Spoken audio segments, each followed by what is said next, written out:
Okay, so this is what happens when a person gets dressed in the dark, first thing in the morning, and there's not enough time.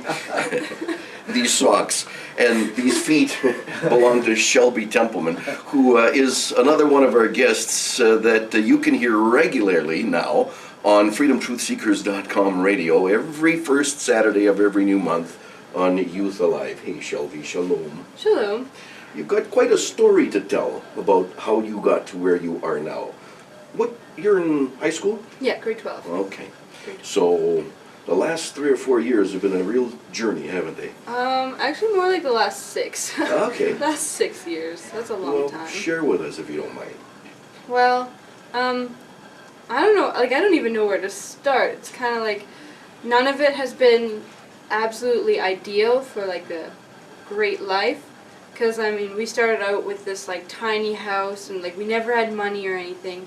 And then, something terrible that should never happen to anybody happened. And that would be when I was 11, my mom, who was my best friend, passed away in a car accident. Mm-hmm. And it was absolutely terribly traumatic. I didn't know how to go on with my life. I didn't know anything. I remember at the funeral, I was going around comforting people because they just didn't know what to do, right? Mm-hmm. To me it was terrible, and to them it was terrible. And I remember after the funeral, I didn't speak for 6 months. I couldn't hold up conversations. I couldn't do anything.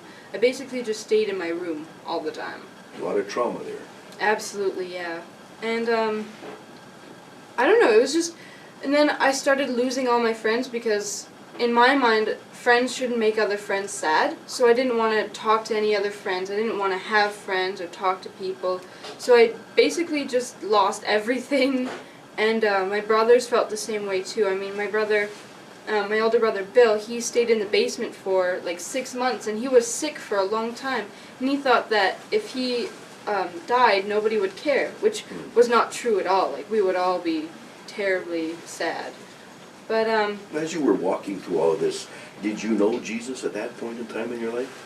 I did before my mom died, and then, once she passed away, I just got really angry at God, and I remember having this conversation, if you were really God, you could have stopped this. You wouldn't have let me go through this. So then, for a long time, I was just mad at God, and I just took out everything on Him.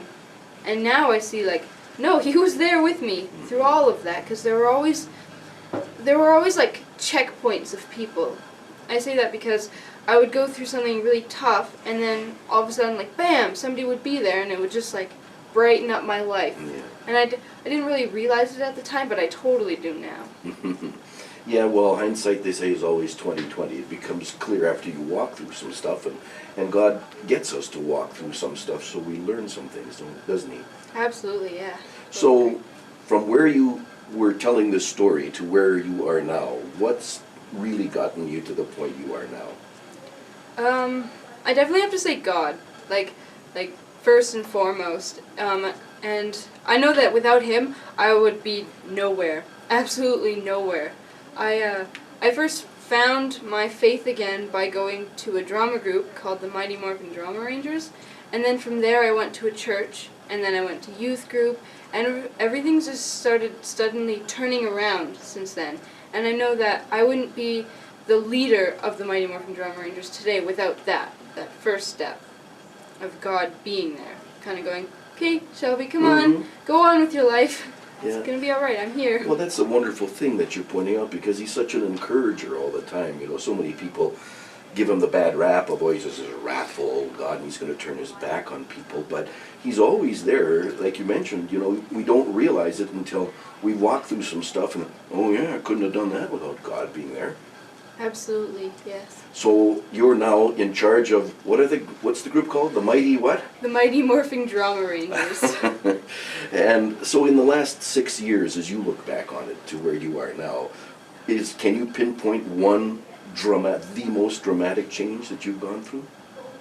I think it's having confidence, because I never had confidence before, and now I can go in front of a large group of people. On Monday I talked to town council and I told this story, and I had to do it in front of a large group of people all staring at me like, uh-huh. And it was like terrifying, but I know that God has given me confidence in who I am. Well, we are so grateful that you share these kinds of stories with us here on YouTube and for our viewers, because as I mentioned to one of your contemporaries, your sister Elise, who is the host of Youth Alive, you're role models, and you're not just role models for teenagers, you're role models for we adults as well, because I know I sit and I listen to Youth Alive because I'm in the studio when they're all doing it, and I marvel at your answers and how it's obvious you're led by Jesus and how he's changed your life, and you're bold and confident to talk about that, and that's rare.